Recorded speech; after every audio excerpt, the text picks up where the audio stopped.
Sur les hauteurs de Décimon, qui signifie la pierre divine selon ses origines latines, le mont de Dieu au Moyen-Âge, Jean-Claude Didler, chercheur à l'université de Strasbourg, nous amène sur un plateau en pleine nature pour nous montrer la roche du Fournel, un énorme rocher qui excite l'imagination des hommes depuis le néolithique.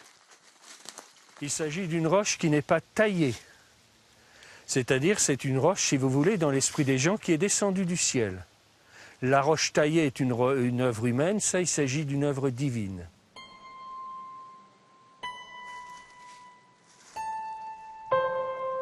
Et au fond, il y a un autre trou qui est également naturel et dans lequel le soleil vient s'inscrire au moment du solstice.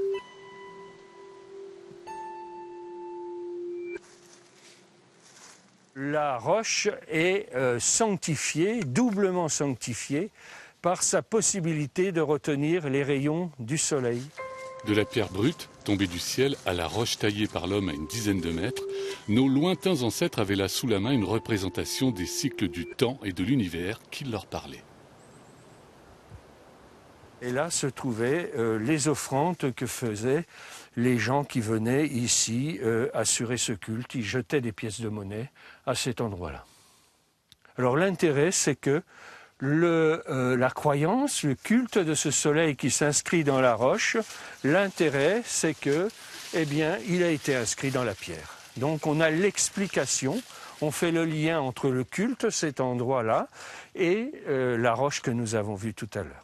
Comme d'autres, cet ancien lieu de culte panthéiste, lié souvent au rite de fécondité, a été interdit par l'Église dès le Haut Moyen-Âge, une véritable guerre à partir du XVIe siècle. Le diable habitait alors ces sites magiques.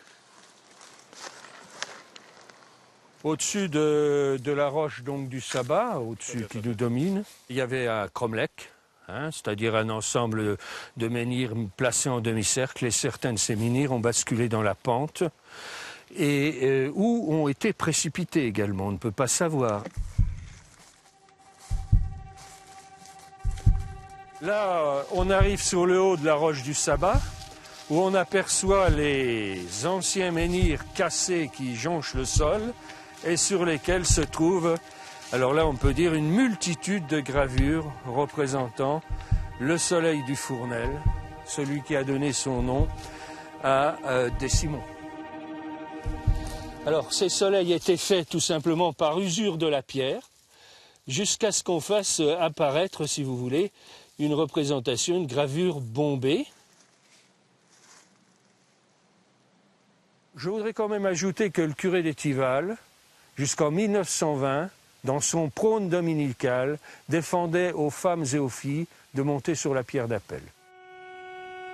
Ce sont souvent les femmes qui ont été visées lors de la christianisation de ces anciens lieux de culte. C'est le cas de Claudette Clochepied, une guérisseuse, brûlée sur un bûcher à Bruyères le 4 avril 1601, pour avoir entre autres fréquenté les mégalithes de Décimon.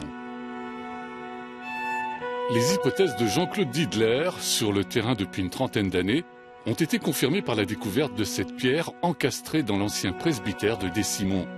Une pierre explicative de l'ancienne chapelle Saint-Roch érigée au XVIe siècle à la roche du Fournel, plusieurs cadrans solaires sur plusieurs faces, et puis cette représentation en lien direct avec le culte païen.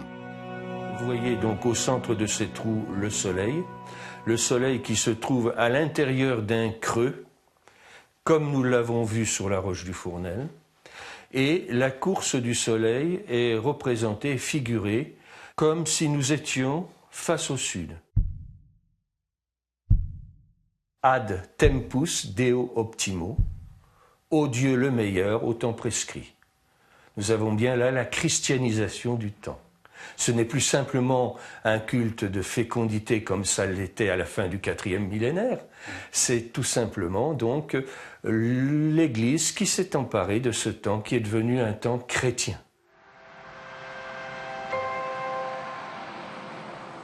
On retrouve la trace de la mécanique céleste des anciennes croyances dans l'église de Décimon. Il est très très rare de pouvoir relier ainsi des cultes à travers les siècles. Sur ce tableau d'un peintre local de la fin du XIXe siècle, le soleil, l'astre fécondant, a été remplacé par le Christ vainqueur de la mort. Effectivement, on voit la représentation christianisée de tout ce qu'on a vu. Le soleil sur fond de montagne, celle que nous avons vue également, que nous avons visitée. Au milieu de ce soleil, vous avez le Sacré-Cœur. Et derrière ce soleil, eh bien, les traînées qui indiquent que c'est le mouvement du soleil qui est mis en évidence plus que la représentation elle-même. Donc l'intérêt de l'église de Décimon, comme de tout ce qui est à Décimon, c'est de montrer la permanence d'un vieux culte néolithique qui rejoint notre période. Je me souviens, il y a 2 ans, une femme très malade qui montait encore sur le sommet jusqu'à la roche du Fournel pour chercher à apaiser ses maux et ses angoisses. Pour Jean-Claude Diedler, les anciennes croyances inscrites encore dans les paysages des Vosges représentent un terreau à creuser pour comprendre d'où nous venons et développer aussi un tourisme alternatif.